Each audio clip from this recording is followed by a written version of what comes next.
Hi.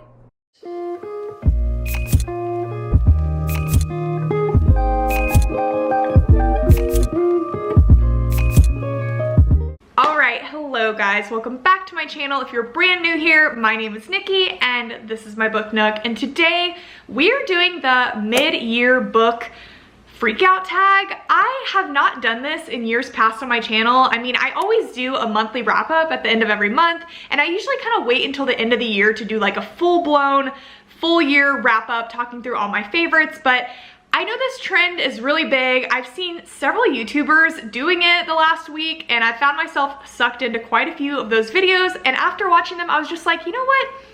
I want to do this, so we're gonna do it. That is what we are doing.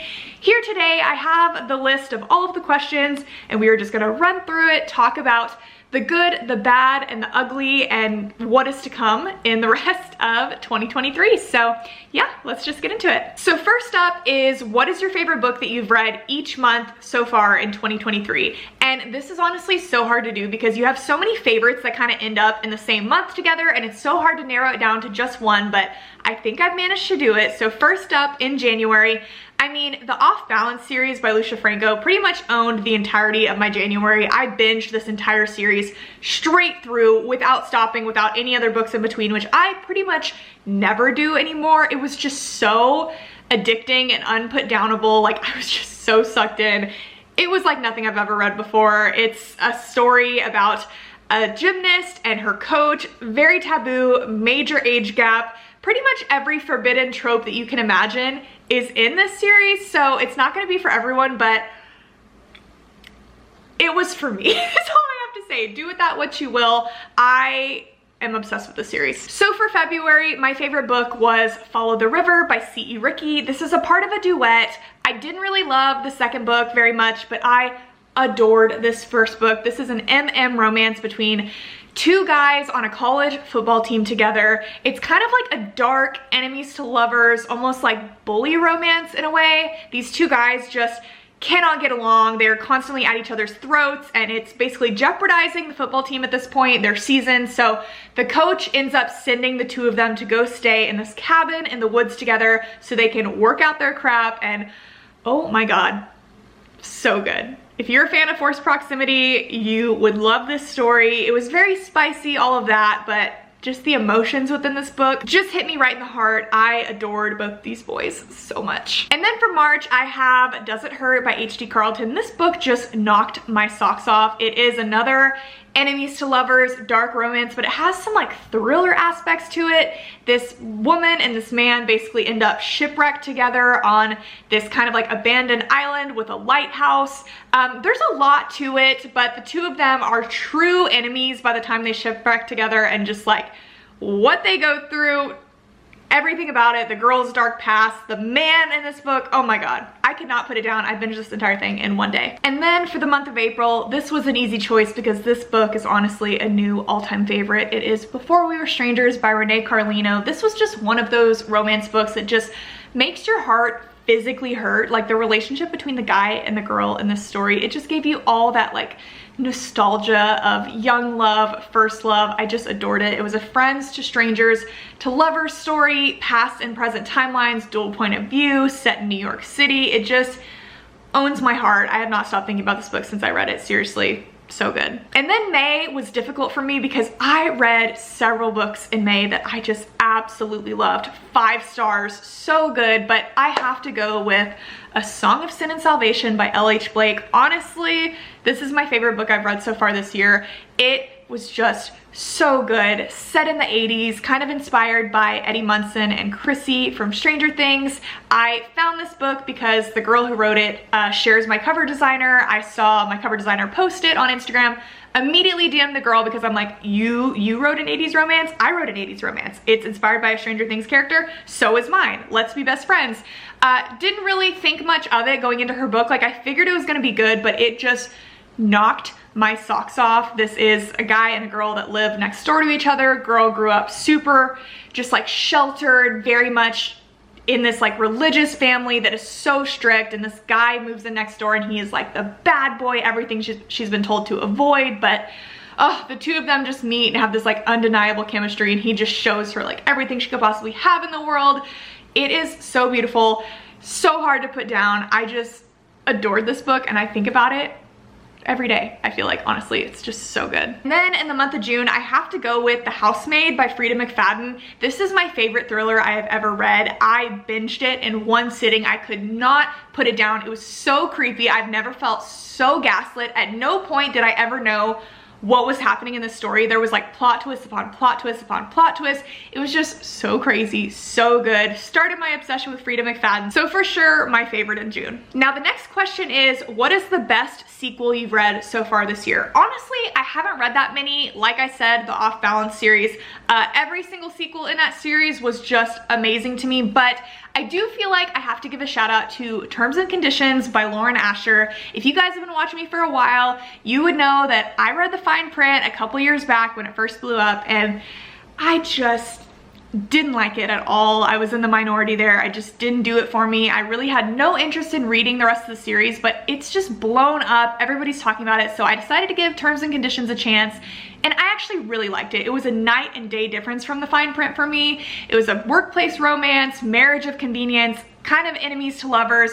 It was actually really well done. I thought it was really good. A major step up. I definitely need to finish this series.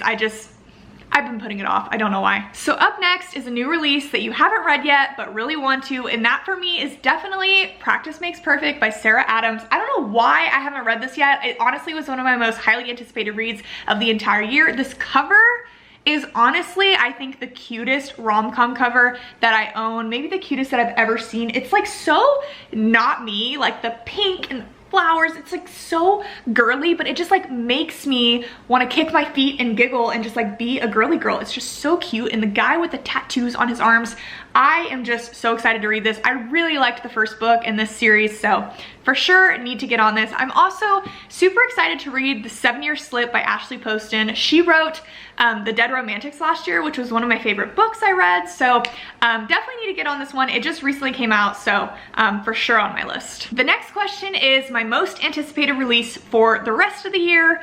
I have two. Literally tomorrow, Business or Pleasure by Rachel Lynn Solomon comes out.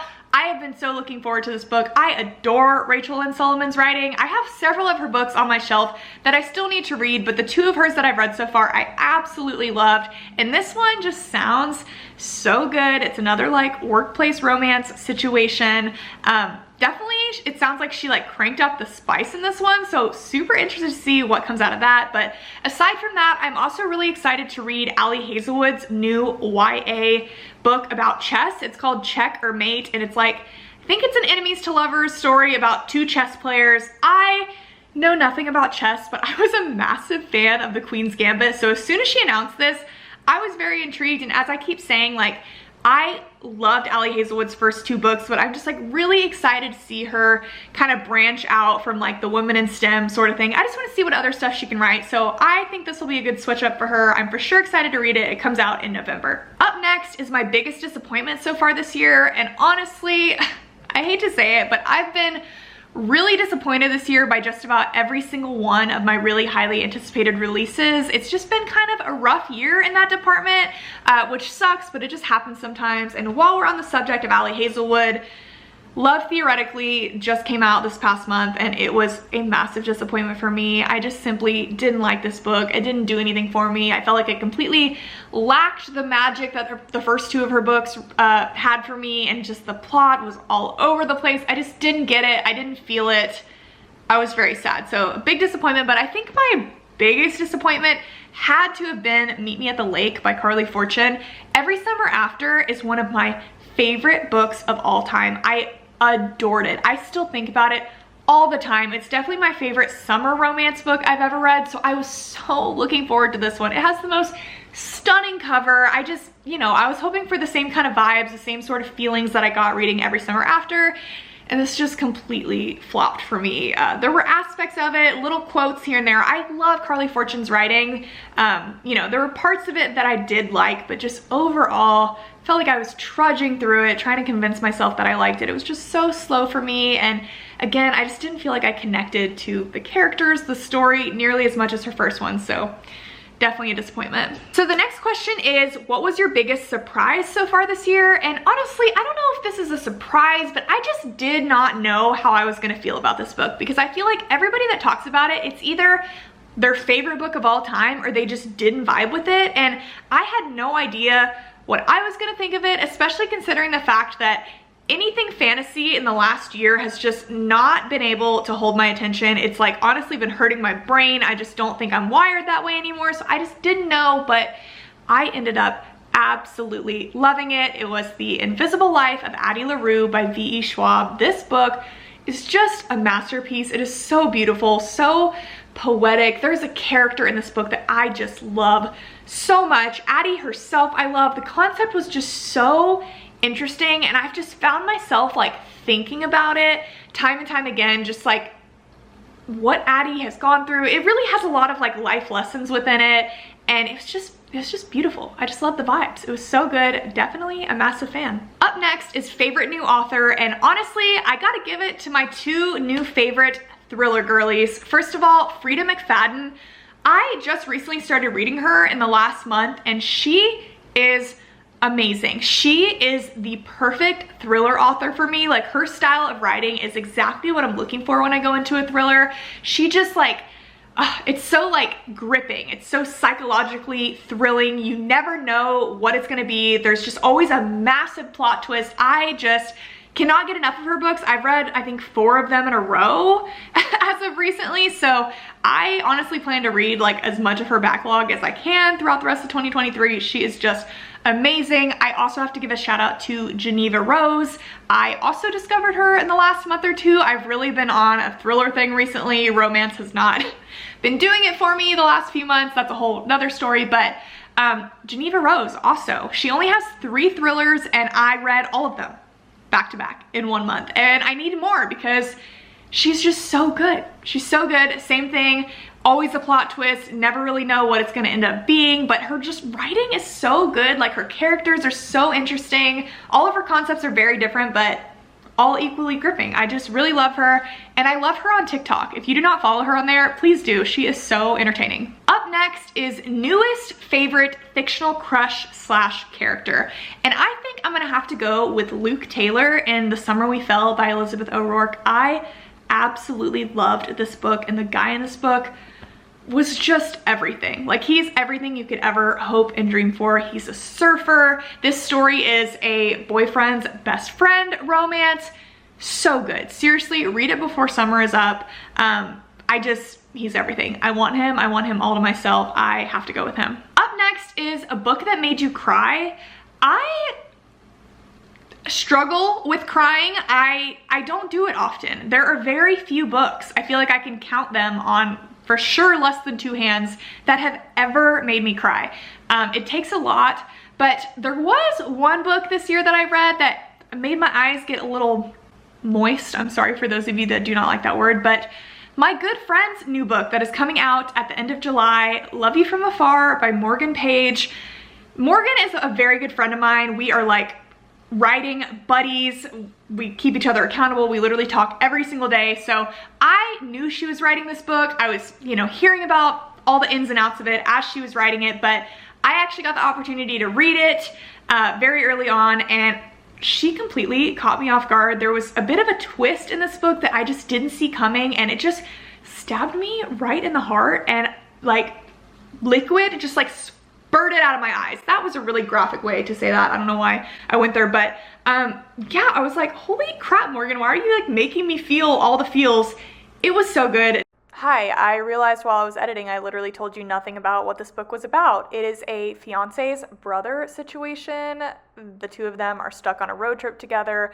Lots of emotions, flashbacks, a lot of history. Honestly, just so good. Forced proximity, we love it. Definitely look out for this book, July 20th. Okay, I am laughing because the next question is a book that made you happy this year. And is it horrible that I cannot think of a single one? It's not, okay, don't get me wrong. Like, I find happiness in reading, but like I cannot, like I've been looking at my list of books I've read so far this year, and there's not a single one where like I look at it and I'm just like, yep, happy was the main emotion that I felt reading it. Like butterflies and rainbows, that was it. Every single book that I've read so far, I feel like has had some sort of like twist to it, or emotional side, or dark side, or like I've just been reading a lot of thrillers. Like, just happy is not the emotion that I would use to describe any of these books. So I feel like I'm gonna have to skip it. I don't know what that says about me, but I have no answers for you. So up next is the most beautiful book that you've acquired so far this year, and I think I have to go with My Dark Romeo by Parker S. Huntington and L.J. Shin. Is this not like the most beautiful book you've ever seen? It is quite literally a work of art. I saw this somewhere, can't even remember, instantly purchased it. Oh, my friend Amanda, she sent me a picture of this. I was just like, say less, don't even tell me what it's about. I'm just adding it to my cart because it's stunning.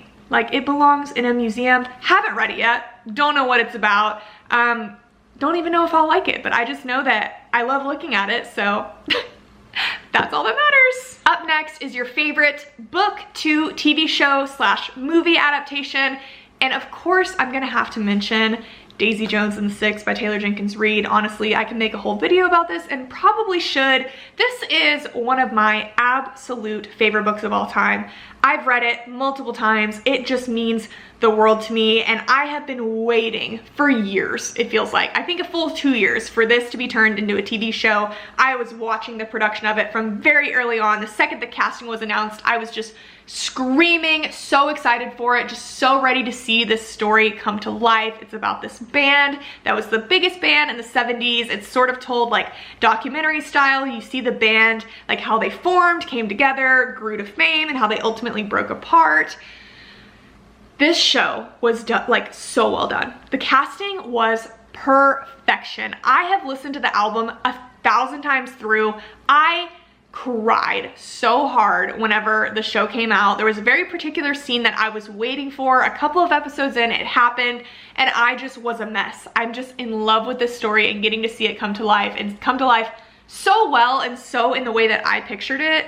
Just like made my entire life. So for sure my answer's got to be Daisy Jones and the Six. If you haven't read this one yet, definitely recommend it, especially audio. If you're an audiobook listener, the audio of this book is insane. It is so well done. It's like a movie in your head. There's a different voice for every single character. Full cast, so good. Okay, and then lastly is, what books do you need to read before the end of the year? And honestly, this list could be a mile long. Like, my TBR is never ending, but I had to just narrow it down to a couple of books. So these are the ones that I'm just like, it's non-negotiable. You have to read these before the end of the year. The first one, oh guys, I haven't read Daisy Hates The Great Undoing yet by Jessa Hastings. This is the 4th book in the Magnolia Parks universe. Look, this series means the world to me. I adore it with every fiber of my being, and I just have like such anxiety around not having one of these books on my shelf to read for a rainy day. Like, I had all the books. I bought this book the day it came out. The second it was available, I bought it, but I didn't read the 3rd book in the series until this book came out, because I just like, it's weird. I'm weird. I just don't want to be caught up on it. It's very strange. It's so strange. I can't even explain it. But I have to read this book before the end of the year. I have to read it honestly soon, but I'm like, I'm scared. I'm scared, but I miss these characters. I adore these characters. I got a freaking tattoo for this series, and it's like, I haven't even finished reading it yet. Like, does that tell you how much I love it? Regardless, this is absurd behavior, and I have to read this book. I feel like a total noob, poser, loser, freak that I haven't read it yet, but I'm going to, okay? Leave me alone. Okay, and then I have 2 sad girl books that have just been on my TBR for so long now, and you know, I told you I really struggled to cry, but I'm hoping that these will do the trick for me. The first one is Pack Up the Moon by Kristen Higgins. This book just seems to like tear everyone apart that reads it, and just based off of like what I know about it, I just really think I'm gonna feel all the feels with this book. The Fault in Our Stars is my favorite book of all time, and the vibes of this really remind me of that, so I definitely want to read it before the year is up. I've been saying it forever now, an obnoxious amount of times, that I want to film a reading vlog where I read a bunch of sad books, so this book and this book are going to be included in that when I do eventually do it soon. If He Had Been With Me by Laura Nolan. I have heard so many things about this book. Honestly, that's a lie. I've heard nothing about it. I don't know what it's about, but I have had I would venture to say upward of 100 people tell me that I have to read it. Like in my DMs, in my comments, they've been asking me if I've read it. The answer is no, and I need to. The cover alone, the broken lollipop, like I am so intrigued. I want to be hurt. I want to feel pain, and I think this will do that for me. So for sure, these are the 3 that like I just have to read, but of course there are a million more because there always are. But yeah guys, that is my mid-year book freak out tag. If you guys would like to answer these questions in the comments, I would love to hear your answers. It's been a very interesting reading year so far. Like I said, I'm in kind of like a weird romance slump right now, so I've turned into a total like thriller, dark romance, taboo romance girl right now. So we'll see how long like I ride that wave. Who knows what'll come out of the rest of the year, but yeah, here's just some less disappointing reads. It's all we can really hope for, but yeah guys, I've had a good year with you so far. I cannot wait to finish it strong. Thank you so much for watching, and I'll talk to you very soon. Bye.